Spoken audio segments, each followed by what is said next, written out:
लगातार 2 दिनों से क्षेत्र में घूम रही है, जनता से कैसा प्यार और कैसा उम्मीद लग रहा है? देखिए वर्षों से मतलब लगातार ये तीसरा दिन है लोकसभा के अंदर विभिन्न जगहों पे जाना, लोगों से मिलना बहुत अच्छा लगा और बहुत ही स्नेह, सम्मान, प्यार और आशीर्वाद मिल रहा है। लोगों में काफी उत्साह भी है और लगातार जिस तरह से कोडरमा लोकसभा की जनता,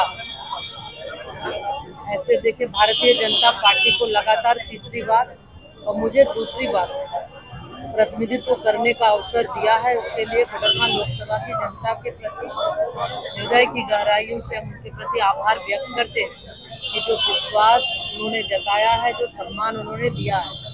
निरंतर क्षेत्र में रहकर लोगों की जो समस्या है, उस समस्या का समाधान और लोगों से मिलना, उसके हर सुख दुख में शामिल होना, ये नियमित रूप से मैं करती रही हूँ और आने वाले समय में भी बहन बेटी के रूप में जो सेवा उनका हम करते रहे, आने वाले दिन में भी उनके साथ रहकर ये सेवा उनका करेंगे। मैडम, रोजगार की बात कही जा रही है कि यहाँ पे जो मूलभूत जो रोजगार थी डिबरा और पत्थर का, उसे पुनर्जीवित करने के आशा जग रहा है आपके द्वारा? देखिए बहुत ही ज़्यादा, जैसे डिबरा और पत्थर अगर देखें तो कोडरमा जिला और गिरिडीह जिला का भी कुछ पार्ट पूरा पूरा इसी पे निर्भर था।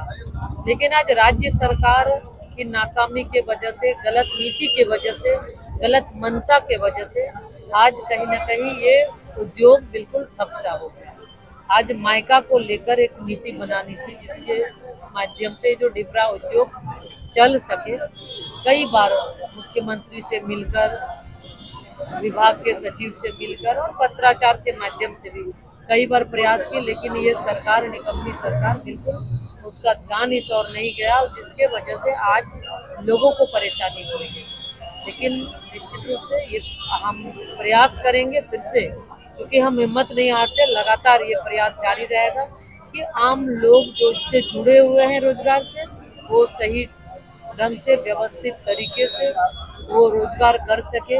और राज्य सरकार को जो नीति बनानी है, राज्य सरकार बनाए, उसके लिए भी उनको दबाव बनाएंगे, उनको बाध्य करेंगे कि आप ये नीति बनाएं ताकि यहाँ के लोगों को मायका डिबरा का जो रोजगार करते थे, हजारों हजार जो मजदूर उसके साथ जुड़े हुए हैं, उस रोजगार में लोगों को जुड़ सके और फिर से वो काम कर सके। और उसके साथ पत्थर का भी जो रोजगार चल रहा है, उसके माध्यम उसमें भी सरकार से आग्रह करके सरकार को से प्रयास करेंगे कि लोगों को उसके माध्यम से भी लाभ दें। मैडम, अगर टारगेट की बात किया जाए तो फिर आगामी विधानसभा चुनाव है झारखंड में, भाजपा की एक बड़ी कदर रखती है आप झारखंड में, और ऐसे में लोकसभा चुनाव के बाद लगातार दुमका और गोड्डा में कुछ नेताओं के बीच, भाजपा के नेताओं के बीच मनभेद और मतभेद देखा जा रहा है। किस प्रकार से संभाला जा रहा है?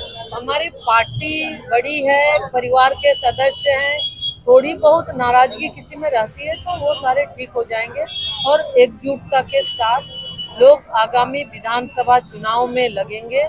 और लोगों का लक्ष्य, हमारे कार्यकर्ता, हमारे साथियों का लक्ष्य है अगला चुनाव, जो 2024 में विधानसभा चुनाव है, डबल इंजन की सरकार बने। और निश्चित रूप से इस राज्य में जिस तरह से ये भ्रष्ट और निकम्मी सरकार से लोग त्रस्त हैं, जनता त्रस्त है, लॉ एंड ऑर्डर बिल्कुल फेल है, नवयुवकों के साथ छला जा रहा है, बालू का टेंडर 4.5 साल हो गया नहीं किया, तो छोटे छोटे चीजों को लेके लोग जिस तरह से त्रस्त है, तो आने वाले समय में जनता इसको जवाब देगी और विधानसभा चुनाव में निश्चित भारतीय जनता पार्टी की सरकार बनेगी, एनडीए की सरकार। मैडम, आप मंत्री बने हैं, कहीं ना कहीं कोडरमा में जो है बेरोजगारी की समस्या है और इस पर क्या पहल रहेगी, क्या इंडस्ट्रियल को लेकर भी बात करेंगे? इसलिए हम शुरुआती दिन से ही ये करें, क्योंकि आज 26 साल से यहाँ से जुड़े हुए हैं। यहाँ का मुख्य रोजगार डिबरा और पत्थर था, जिसमें हजारों हजार लोग जुड़े हुए थे।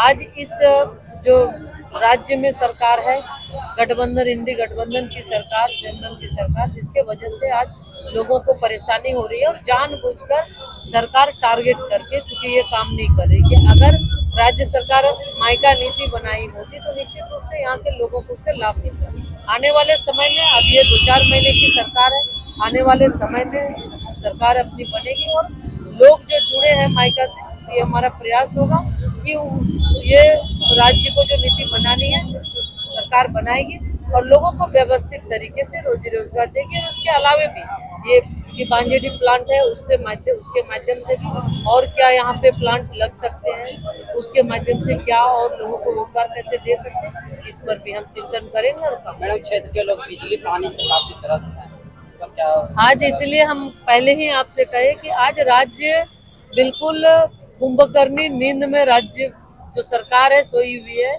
और आज छोटी छोटी चीजों को लेके जो मूलभूत समस्या है लोग जूझ रहे हैं। यही जब भारतीय जनता पार्टी की सरकार रघुवर दास जी की सरकार थी, जीरो कट बिजली इस राज्य में मिलता था, कहीं भी कोई दिक्कत नहीं होती थी। लेकिन आज इस सरकार को बार बार बोलने के बावजूद भी कोई सुनने वाला नहीं। आज बिजली से लोग त्रस्त है, एक तरफ गर्मी अलग परेशान, गर्मी के वजह से लोग परेशान हो रहे हैं, दूसरी तरफ बिजली की आंख मिचौली से लोग परेशान हो रहे हैं। 4 घंटा 6 घंटा से ज्यादा बिजली नहीं रहती, जिसके वजह से पानी की भी समस्या हो रही है। तो यानी एक भी क्षेत्र में अगर आप बता दें इस 4.5 साल के अंदर इस सरकार के द्वारा कोई काम हुआ, कहीं भी नहीं हुआ। आज लोगों को ये झूठे वादे करके लोग लुभावने वादे करके आम लोगों को परेशान करने का काम किया। बिजली पानी से लोग त्रस्त हैं। आज नवयुवक उनका रोजी रोजगार और नौकरी छीना जा